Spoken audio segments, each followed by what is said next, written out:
First of all, hello everyone, ladies and gentlemen. My name is Olga Vizgalova. I'm the Manager Director of the Ukrainian Office of Oximio, the Global Clinical Trials Logistics Provider. And today I will talk about our involvement in Ukraine, how we, as a field doing logistics here, because partners are also present here, what challenges we have and how we respond to them. But before I start, I would like to ask our international partners.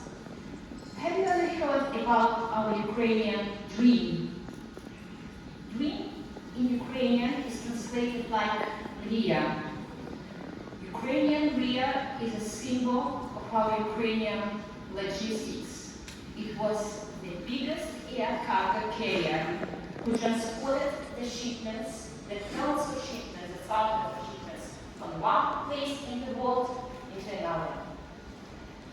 At the beginning of the war, Russians attacked our Ria. They wanted to destroy our dream. But in fact, they didn't destroy our logistics. The Ukrainians didn't give up. We all realize the importance of the logistics. It doesn't matter what field. Is it food or equipment or medicinal products or transfer of patients? Today, I will present the clinical trials logistics. From the first months, from the most escalated months of the war, we have been transiting the shipments and delivering IMP into the all accessible regions in Ukraine. We also delivered life safety products into the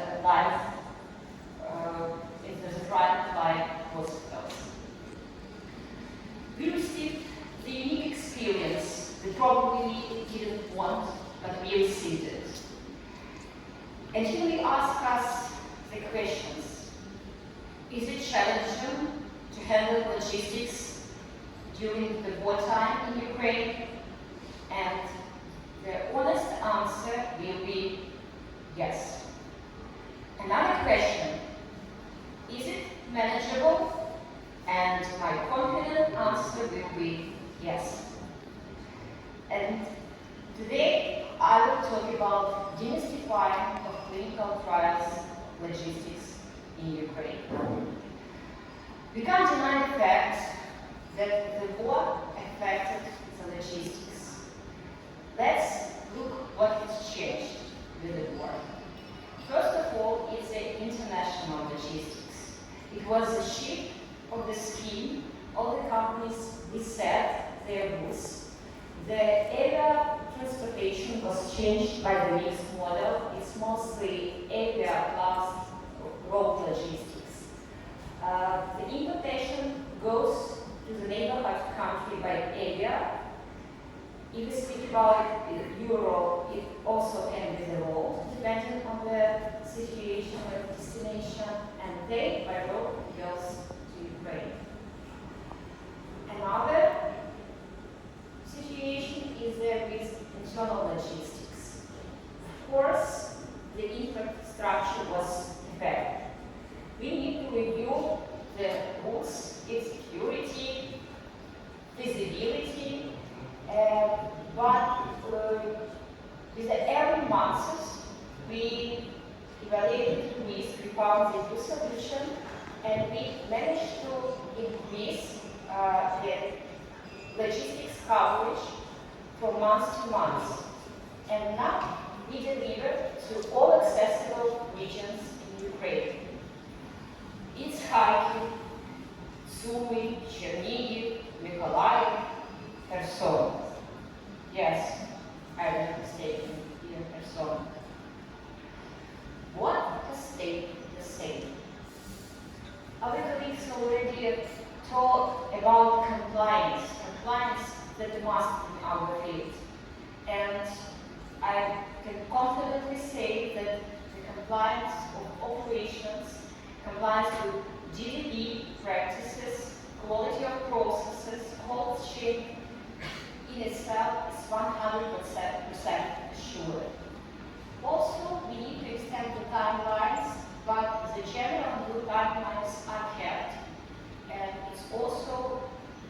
first time.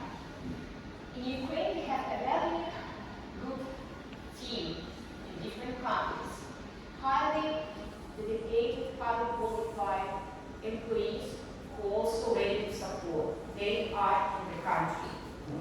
We process all types of operations that our clients require from logistics. It's importations, it's storage, distribution, it's also the management of returns and destruction. If we go to the deep dive, some inbound and outbound situation within the country, we talk about country level, and I will give you some facts about the IMPPI. So, as we mentioned, the logistics of investigative medical products is subdivided into the process. Let's talk about transition of shipments from Europe to Ukraine. So, first the goods are moved within European Union, with other countries in Europe. They go to the neighborhoods with Ukraine countries. The most popular destination is Poland. Here is a processing of the shipment, sometimes consolidation. The goods are transported to the border. The custom clearance performed now directly at the border of Ukraine. Then it usually goes to the centralized depot and then distribution to sites. The KPIs for inbound processes in the depot didn't change, so they are the same like in previous times. You may also hear about the challenges with biosamples exportation. Our colleagues already noted that there was some transfer and the local laboratories were involved. However, the importation is feasible. We do it, and the shortest timelines to transfer the goods from Ukraine to Europe is 48 hours. How we maximize safety of storage? So also another kind of operations. So one of our business specification was to set up the depot, backup depot in the western part of Ukraine. All depot in Ukraine, so logistics depot, are quality and operationally compliant with GDP practices. Cold chain is supported, insured, and it's proved by 24/7 temperature monitoring system. We all have challenges with their energy supply, especially winter. It's very hot winter, where we have the breakdowns of electricity. However, we gain the energy independence. For our field, for GDP compliance, therefore, diesel generator is a must. It's not new that we implemented, but also companies were thinking about duplicating the efforts and to have a backup for backup. We also were thinking about supporting distribution processes, and we organized fuel storage. We are able to provide a 30 days supply, 30 days storage of diesel fuel, or that our courier service will be able to deliver to the sites, notwithstanding the situation. People stay in Ukraine, qualified people are ready to process operations, and one of the most important facts that we achieve is connectivity. Different technique, tools, and technologies we use. We all have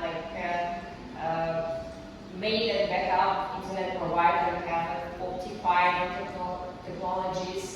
Other networks are equipped with the Starlink technology. So it's very important to be in connection with the sites, with the critical sites, and also with the other clients. A good practice also to have the backup offices at work, also to backup in case of